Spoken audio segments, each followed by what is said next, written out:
Shri Sebastian Paul, അതായത് ഈ ജനാധിപത്യം എന്നത് കേവലം തെരഞ്ഞെടുപ്പ് മാത്രമല്ല, അത് വീട്ടിൽ നിന്ന് തുടങ്ങേണ്ട ഒരു മഹാപ്രക്രിയയാണ്, സ്വഭാവമാണ്. അതൊക്കെ ശരിയാണ്. താങ്കൾ അടക്കമുള്ളവർ അത്തരം ജനാധിപത്യത്തിൻ്റെ വിശാലാർത്ഥത്തിലെ വക്താക്കളാണ്. പക്ഷേ ഈ ജനാധിപത്യത്തിൻ്റെ അടിസ്ഥാനം എന്ന് പറയുന്നത് ഈ തെരഞ്ഞെടുപ്പുമായി ബന്ധപ്പെട്ട് കൂടിയാണ്.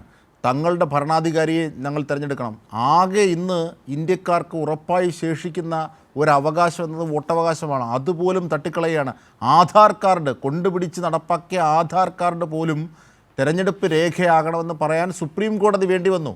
അങ്ങനെ സുപ്രീം കോടതിയുടെ നിർബന്ധത്തിന് വഴങ്ങിയാണ് യഥാർത്ഥത്തിൽ ആധാർ കാർഡ് പോലും. ഈ ബീഹാറിൽ നടക്കുന്ന തെരഞ്ഞെടുപ്പ് പ്രക്രിയകളുടെ കാര്യത്തിലുള്ള, വോട്ടർ പട്ടികയുടെ കാര്യത്തിലുള്ള തീവ്ര പുനഃപരിശോധനയുമായി ബന്ധപ്പെട്ട കാര്യങ്ങൾ, ഇതടക്കമുള്ളവ ജനാധിപത്യ വിരുദ്ധമാണ്. പാർലമെൻറ്റിൽ ഇതൊക്കെ ചർച്ച ചെയ്യുന്നതിനും ഇവർക്ക് മടി. എന്താണ്, എങ്ങോട്ടേക്കാണ് ഇന്ത്യൻ ജനാധിപത്യത്തെ, ഇന്ത്യ എന്ന ആശയത്തെ ഇവർ കൊണ്ടുപോകുന്നതെന്ന ചോദ്യം പ്രസക്തമല്ലേ അവിടെ, ശ്രീ സെബാസ്റ്റ്യൻ പോൾ? അല്ല, പാർലമെൻ്ററി ജനാധിപത്യത്തിൽ വിശ്വാസമില്ലാത്തവരും പാർലമെൻ്ററി ഡെമോക്രസിയെ അട്ടിമറിക്കാൻ ശ്രമിക്കുന്നവരുമാണ് BJP. അതവരുടെ പരസ്യമാക്കപ്പെട്ട നയമാണ്. അവർക്ക് വേണ്ടത് അമേരിക്കൻ മാതൃകയിലുള്ള പ്രസിഡൻഷ്യൽ രീതിയാണ്. അത് നടക്കുമോ നടക്കാതിരിക്കുമോ അതൊക്കെ മറ്റു കാര്യങ്ങളാണ്.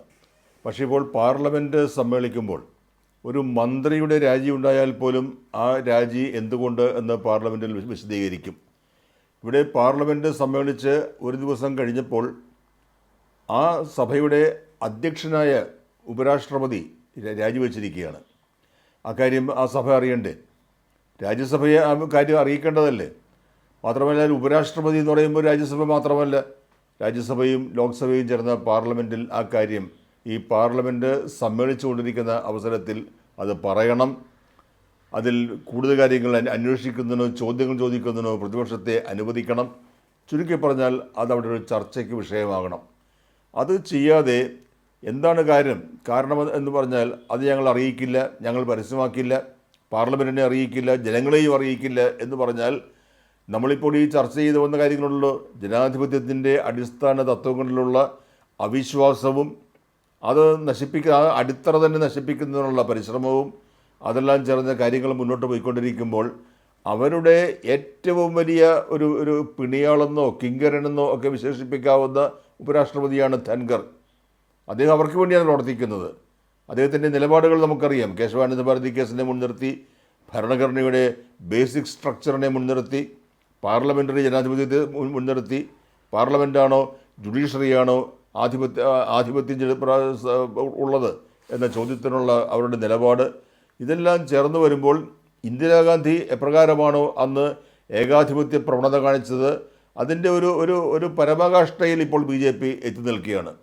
അപ്പോൾ തങ്ങളുടെ ഉപകരണം, തങ്ങളുടെ ഏറ്റവും മൂർച്ചയുള്ള ആയുധം ആയി പ്രവർത്തിച്ചിരുന്ന ജഗദീപ് ധൻഖർ എങ്ങനെ ഇപ്പോൾ അവർക്ക് അനഭിമതനായി?